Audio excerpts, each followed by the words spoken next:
오늘 아침 뉴스 연구소. 오늘 아침 뉴스의 맥을 짚어드리는 시간 뉴스 연구소. 오늘도 두 분의 연구위원 나오셨습니다. CBS 박초롱 기자, 뉴스톱 김준일 대표, 어서 오십시오. 안녕하세요. 오늘 첫 번째 연구해볼 뉴스는 뭔가요? 네, 정부가 미국과의 방위비 분담금 협상을 마무리했지만 역대급 증액과 새로운 기준 적용으로 논란이 예상됩니다. 네. 이번에 미국 측과 합의된 11차 방위비 분담 특별 협정은 2020년부터 2025년까지 6년 동안 적용되는 것인데요. 네. 올해는 2019년보다 13.9% 오른 1조 1,833억 원을 한국이 부담하고 이후 매년 국방 예산 상승률을 반영해서 올리기로 결정이 됐습니다. 이번 협정은 사실상 2002년 5차 협정 이후로 가장 높은 증액인데다가 네. 지금까지는 물가 상승률을 적용을 했고 4% 상한선도 있었는데 그렇죠. 국방비 증가율을 적용하는 것으로 기준이 바뀌어서 앞으로도 큰 상승폭을 보장할 수밖에 없게 됐습니다. 네. 지난해 방위비 분담금 협상이 트럼프 전 대통령의 몽리로 지지부진했었는데 새로 취임한 바이든 행정부가 트럼프 전 대통령이 제시했던 협상틀을 이용해서 우리를 최대한 압박한 결과가 아니겠느냐, 이런 분석이 나오고 있네요. 와, 그러니까 이게 6년 후에는 다시 백지화로 새 틀을 짜는 거고 일단 이번 틀은 13.9% 올린 데서 시작해서 국방 예산 상승률만큼 매년 올린다. 요거네요. 네. 많이 올랐어요. 많이 올랐고 좀 배경을 봐야 되는 게 지난해 3월 달에 딱 1년 전이죠. 네. 잠정 합의에서 올린 안이 13.6%였어요. 그랬죠. 예. 이거보다 더 낮아지기는 힘들었습니다. 왜냐하면 그때도 이거 트럼프가 이거 싫다고 뭐 받아들이지 않은 거잖아요. 이것도 못 받아들이고 5조 원 더 내라, 예. 한국한테 이제 압박을 하면서 그 뭐 5조 원을 다 받아낼 수는 없었겠지만 어찌 됐든 13.6%인데 만약에 여기서 더 낮아지면은 아니 바이든은 트럼프보다 못한 거 아니냐, 방위비 받아내는 거, 이렇게 될 수밖에 없으니까 비슷한 수준으로 이미 작년에 결정이 됐다라고 봐야 돼요.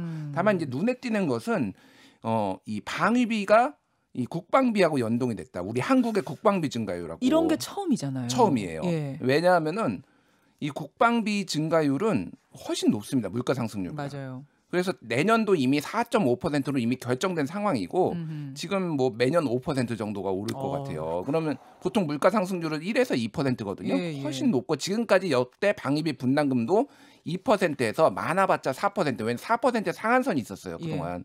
그러니까 이거는 많이 올린 거다. 근데 이거를 한국에서 제시를 했습니다. 우리가요? 예, 우리가 제시를 했어요. 왜요? 그러니까 5조 원 올려라라고 하니까 거기에 대해서 대응 카드로 우리가 그러면은 국방비 상승률로 해보자, 이렇게 나온 거예요. 이게 그래서 작년에 결정된 건지 올해 결정된 건지는 명확하지는 알 수가 않아요. 없는데 어찌됐든 이미 작년에 그 얘기가 나와서 이게 그대로 승계됐을 가능성이 매우 높다라는 거죠. 사실 13% 인상이 얘기된 것까지는 알았지만 당연히 물가 상승률로 매년 오르는 걸 줄 알았지 국방 예산 증가율을 적용했을 거라고는 사실 아무도 몰랐거든요. 근데 이게 딜레마가 하나 있는 게 네. 지금 우리가 자주국방을 해야 되고 예. 전시작전권도 환수를 하려면은 이러면 국방비를 또 많이 올려야 되잖아요. 그렇죠. 그럼 이게 사실 주한미군이 필요가 없는 상황인데 네. 그렇게 뭐 장기적이지만은 그렇게 되는데 계속 이거는 올려야 되고 거기에서 돈은 더 많이 줘야 되고 이런 딜레마들이 지금 발생을 하는 거죠. 이게 바이든 대통령 되기 전에 결정이 된, 그러니까 실무상에서 결정이 된 건지 아니면 이번에 새로 국방 예산 증가율로 하자고 결정된 건지 모르겠습니다만 저는 이 부분을 보고 싶어요. 어쨌든 우리가 대폭 양보한 거 아니겠습니까? 왜 그랬을까? 왜일까? 두 가지 정도 있는데 하나는 지금 국무장관 토니 블링컨 미 국무장관하고 로이드 오스틴 국방장관이 17일에 다음 주 수요일에 방한을 합니다. 네. 그래서 이게 유럽보다 먼저 가는 거예요. 그래서 한국이 아시아 지역에 대한 어떤 동맹국에 대한 예우를 많이 보여줬다고 하는데 그 전에 이런 것들 빨리 정리해야 되는 거죠. 그러니까 약간 이제 이런 것들이 있는 거고 여기에서 이제 뭐 북미 관계라든지 뭐 한반도 이제 평화 구상 이런 것들이 또 많이 얘기가 오가겠죠. 예. 대통령도 아마 만날 것으로 좀 예상이 되고 있습니다. 또 하나는 이제 쿼드 문제가 있어요. 지금 쿼드요? 쿼드가 지금 미국, 일본, 인도, 호주 4개국이 중국을 지금 포위하는 그런 이제 뭐 중국 안티 반 중국 동맹이라고 보시면 되는데 미국, 일본, 인도, 호주. 이 4개국이 중국이 이렇게 모양상 포위하고 있잖아요. 그렇죠. 예. 근데 여기 한국이 들어와라 이런 얘기들이 계속 있어요, 지금. 그래서 쿼드 플러스 물론 이게 직접 연관이 될 수 없는데 쿼드도 안 들어가는데 방위비도 인색하게 한다. 그러면 뭐 한미 관계가 좀 껄끄러진다. 이런 것들도 두루두루 영향을 받고 내일 쿼드 4개국 정상회의가 처음으로 열립니다. 네. 화상으로. 예. 그래서 이런 움직임들이 좀 더 이제 많이 보편화될 수 있을 것 같아요. 우리에게 그런 부분이 작용했을 거라고 보시는 거군요. 예, 알겠습니다. 방위비 13.9%로 합의가 됐다는 거. 두 번째로 가보죠. 네, LH 직원들의 신도시 땅 투기 의혹을 둘러싼 파장이 거센 가운데 일부 지자체 공무원들의 투기 의혹까지 불거졌습니다. 예. 경기 광명시와 시흥시 공무원들이 신도시 예정지에 땅을 산 사실이 시의 자체 조사 결과 드러난 것인데요. 네.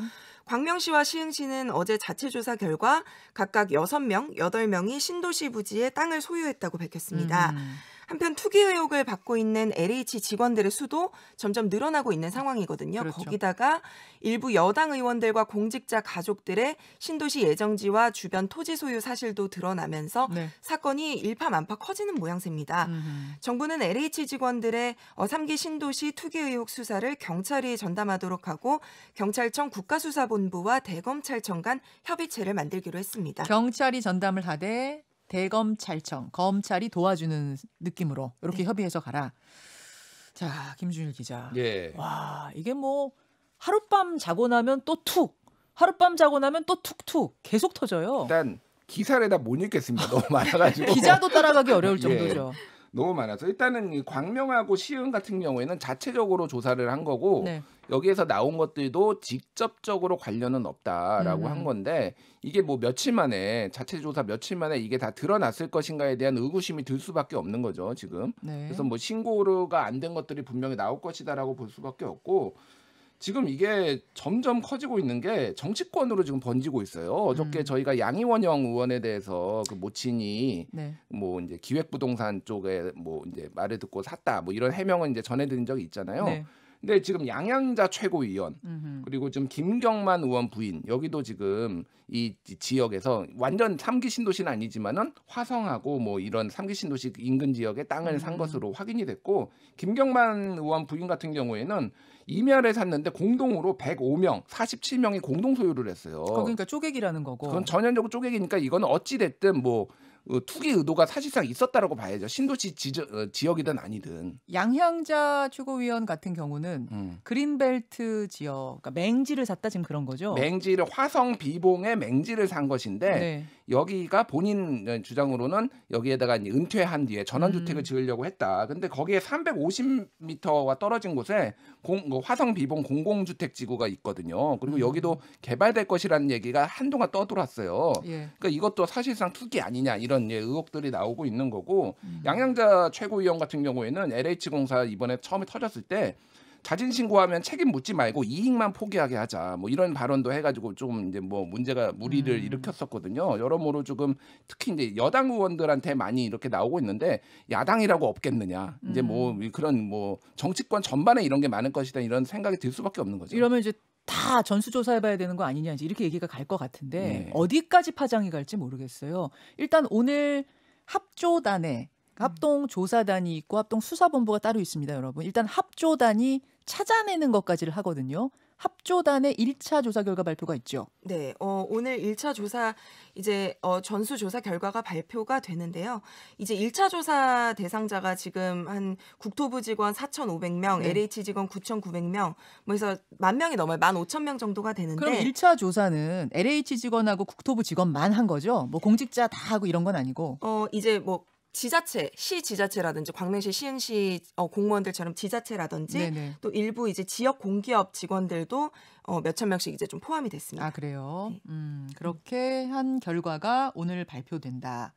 그럼 지금 나오고 있는 것들은 각 언론사에 뭐 들어온 제보라든지 이런 걸 통해서 자투리 형식으로 나오는 거고 오늘 좀 총괄된 게 나오는 건가요? 그러니까 초반에 이제 LH 직원 13명이었나요? 15명이었나요? 13수로 시작했죠. 13수로 시작했죠. 그 위에 두 자릿수 정도는 더 늘어날 것이다. 최소한. 네. 10여 명이 최소한 공식적으로는 나올 것이다라는 게 지금 전체적으로 이제 얘기가 나오고 있고 이거 가지고도 아마 못 믿을 겁니다. 저도 사실 이 정도밖에 없을까라고 믿음이 안 가기 때문에 2차 조사가 바로 들어가야 될 것 같고 경찰도 대대적으로 수사를 해야 되는 상황이죠. 게다가 박초롱 기자 네. 차명으로 통으로 해놓은 경우는 이번에 합조단이 걸러내기가 어려운 거잖아요. 그렇죠. 이거. 지금 사실 1차 조사는 거의 뭐 자진 신고를 받은 네. 그 결과를 뭐 발표하는 수준에 좀 그칠 수밖에 없거든요. 이게 지금 또 굉장히 증거인멸 우려가 큰데 어제 이제 뭐 보도를 보면 6시가 땡치면 퇴근을 하곤 했던 LH 직원들이 새벽 2시까지 뭐 불이 켜져 있었다 밖에서 보니까. 네. 그래서 이제 증거인멸 우려에 대한 목소리도 좀 나오고 있잖아요. 압수수색 전에 말이죠. 그렇죠. 그러니까 이게 이제 이런 얘기가 나오고 나서 지금 9일에 압수수색이 좀 굉장히 뒤늦게 진행이 됐었는데 또 압수수색 이틀 만에 지금 그 1차 조사 결과가 발표가 되는 것이거든요. 아까 말씀드렸듯이 뭐 15,000명 정도 되는 상당히 많은 숫자의 어떤 사람들을 대상으로 조사를 하는데 과연 압수수색 그 한 자료들도 제대로 분석이 됐을까 하는 그런 시간일 수밖에 없는 거죠. 그래서 사실 1차 조사 결과만으로는 어떤 국민들의 공분을 좀 가라앉힐 수 있는 그런 조사 결과가 나오기는 예, 좀 힘들지 않을까 이런 좀 생각이 드는 거죠. 변창흠 장관 경질론도 솔솔 나오고 있어요. 예. 결국은 여권이 지금 뭐 시장 선거 앞두고 이렇게 갈 수밖에 불가피하지 않겠는가 이런 얘기가 정치권에서 솔솔 나오죠.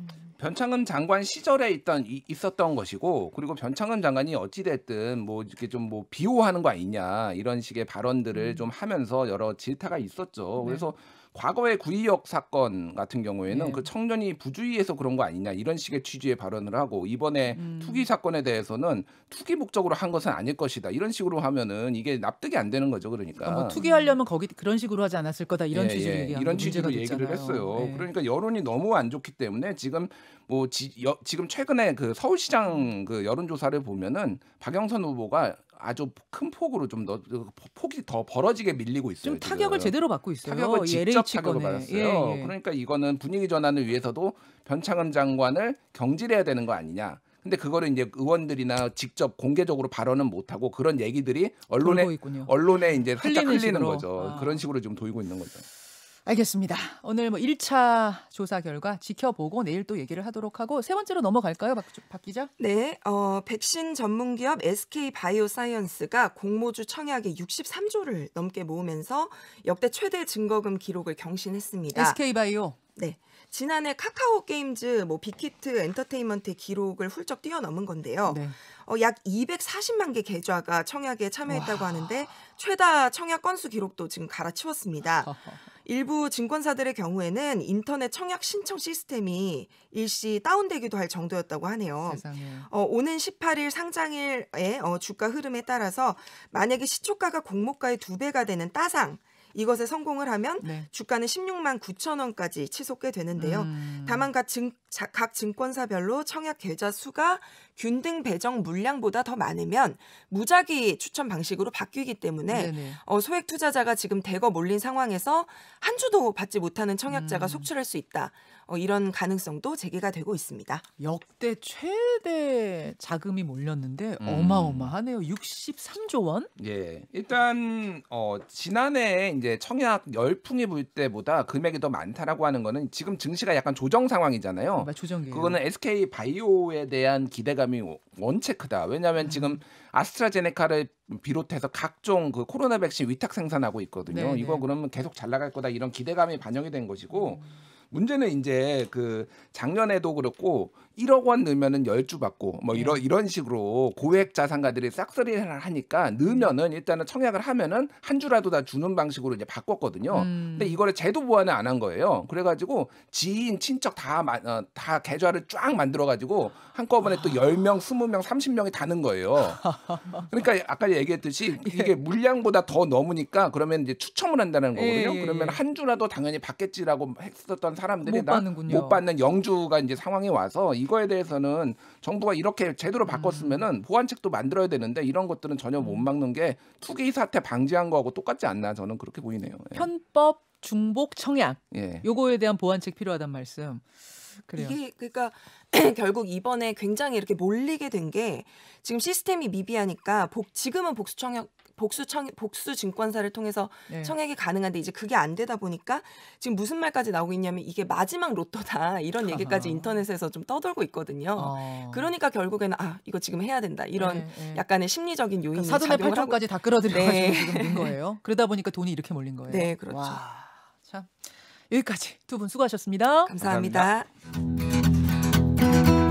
김현정의 뉴스쇼는 청취자 여러분의 참여로 이루어집니다. 트위터, 페이스북, 레인보우 게시판, 그리고 단문 50원, 장문 100원의 유료 문자 샵 1212, 우물정 1212 통해 참여하실 수 있습니다. 김현정의 뉴스쇼, 여러분과 함께 만듭니다.